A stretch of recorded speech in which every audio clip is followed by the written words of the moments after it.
자, 안녕하십니까. 오늘은 행정사 22강 순서를 한번 진행하겠습니다. 자, 오늘은, 케이스별로 해가지고, 과거의 내용 증명에 대해서는 한번 말씀을 드렸는데, 요거는 왜 제가 한 번 더 디테일하게 말씀을 드리려고 하면, 이 내용 증명 있죠. 지금 행정사들이 내용 증명을 물론 작성을 합니다. 하는데, 가장 많이 의뢰가 들어오는 게 뭐냐면 이 사기입니다.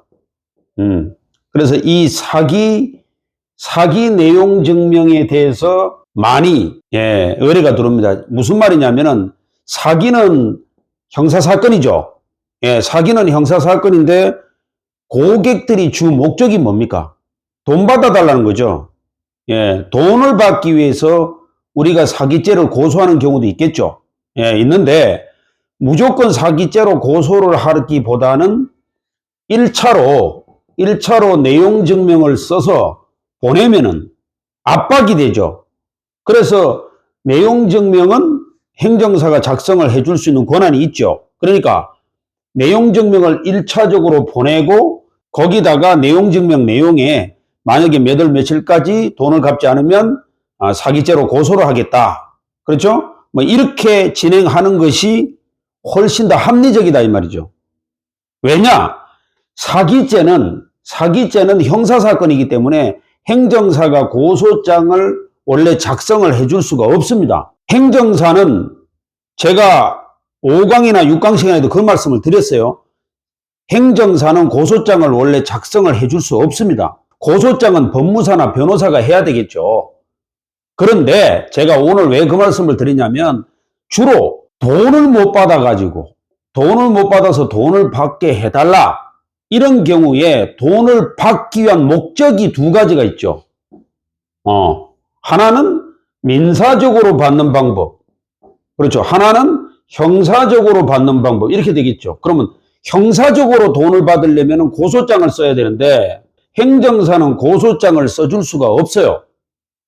그렇기 때문에 민사적으로 민사소송을 말하는 게 아니고 내용 증명을 먼저 보내서 1차적으로 만약에 내용 증명을 상대방 그러니까 채무자가 심리적으로 압박을 받아서 돈을 주겠다. 예를 들어서 그러면 소기의 목적을 달성하는 거잖아요.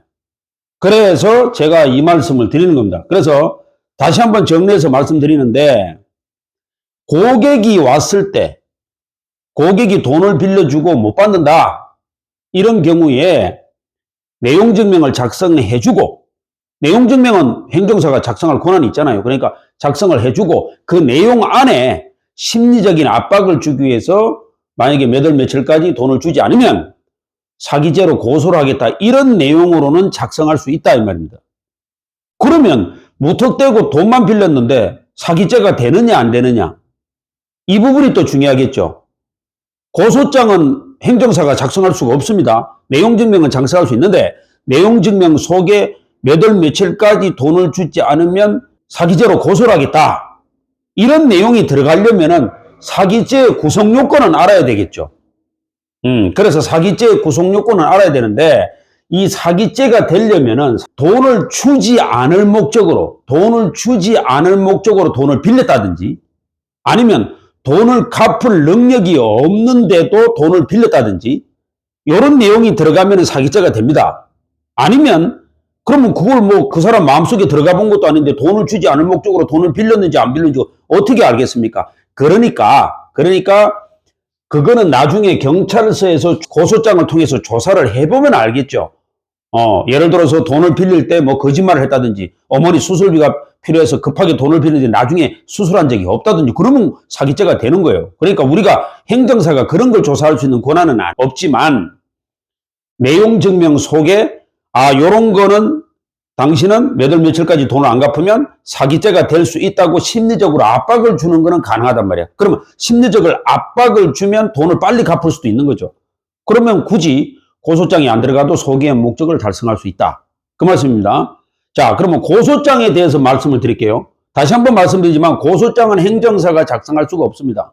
그 전에 제가 5강인가 6강 시간에 제가 이걸 하나 말씀드리니까 어떤 분은 자꾸 제 말을 오해해가지고 행정사가 고소장 작성할 수 분명히 없는데 왜 고소장 얘기를 자꾸 합니까? 이렇게 하는데 그건 오해의 말씀이에요. 왜냐하면 제 얘기는 행정사가 현재는 고소장을 작성할 수는 없어요. 없는데 다만 이게 경찰도 1차적인 수사권이 생겼단 말입니다. 고소장에 대해서는. 지금 검찰이나 법원에 들어가는 소리는 다 법무사가 작성해야 됩니다. 변호사하고. 다만 경찰서에 들어가는 고소장은 행정사가 물론 작성을 할 수 없지만 이제 경찰도 1차적인 수사권이 생겼기 때문에 앞으로 입법이 이제 행정사도 경찰서로 들어가는 고소장은 경찰서는 사실은 수사기관이라기보다는 뭐예요? 행정기관에 가깝기 때문에 검찰하고 법원하고는 다르죠. 그래서 경찰서로 들어가는 고소장은 앞으로 현재는 또 작성할 수 없다고 돼 있지만 앞으로 입법에 그렇죠. 좀 개정이 될 그 소지는 있다. 왜?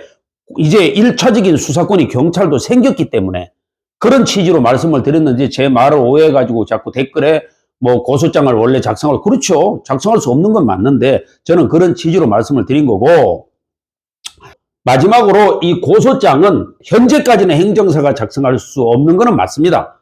맞는데 자 그래서 이 고소장을 우리 행정사가 작성을 못 해주지만 왜 제가 내용증명하고 연계해서 말씀을 드렸냐면은 내용증명을 먼저 보내고 고소장은 나중에 제출하도록 하는 게 순서적으로 합리적이다 이 말이죠. 다만 고소장을 행정사가 작성을 못 해주기 때문에 요거는 내용증명 먼저 보내고 요거는 행정사가 써주라는 게 아니고 쓰는 요령을 불러줘서 본인이 쓰도록 의뢰인이 본인이 쓰도록 해서 봉사 차원에서 고소장은 우리 행정사가 돈을 받고 써주라는 게 아니고 쓸 권한은 없지만 돈을 받지 않고 그냥 쓰는 요령만 가르쳐주면 본인이 쓰도록 고객이 이렇게 하면은 굉장한 서비스도 되면서 고객 확보 차원에서 아주 좋은 방향이 된다.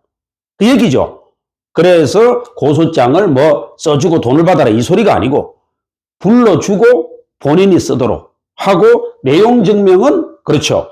그런 취지로 써서 요거는 뭐 당연히 수수료를 받을 수 있는 거니까 그렇게 운영을 하시면 굉장히 일거양득이 된다. 예를 들어서 고소장도 우리가 봉사 차원에서 쓰는 요령을 가르쳐주고 이렇게 하면은 고객 확보도 조금 더 좀 가속도가 붙고 또 홍보도 되고 뭐 이런 측면이 되지 않겠습니까? 그래서 오늘은 22강 순서로 이렇게 말씀을 드렸습니다. 자, 정리하고 마치겠는데요. 내용 증명은 당연히 돈 받아달라는 내용 증명이 많습니다. 그래서 그거는 쓰더라도 거기다가 심리적인 압박을 가하는 좀 그런 내용들, 그런 내용들이 들어가면 좋은데 만약에 이것이 내용 증명을 받은 사람이 만약에 돈을 갚지 않는다든지 이렇게 되면 고소장으로 들어가는 게 맞는데 고소장 그거는 아직 행정사가 작성할 수는 없지만 쓰는 요령이라도 가르쳐주면 고객이 직접 써서 이렇게 제출해서 또 소기의 목적을 달성한다면 그것도 바람직한 일이라 이렇게 말씀드릴 수 있습니다. 그래서 오늘은 22강 순서에서 내용 증명과 고소장과의 연계라는 제목으로 말씀을 드렸습니다. 자, 22강 순서는 마치고 23강 순서에서 또 다른 제목으로 여러분들을 만나 뵐 것을 약속을 드리고 오늘 22강 순서가 도움이 됐다면 구독, 좋아요, 알림 설정까지 부탁드리겠습니다. 감사합니다.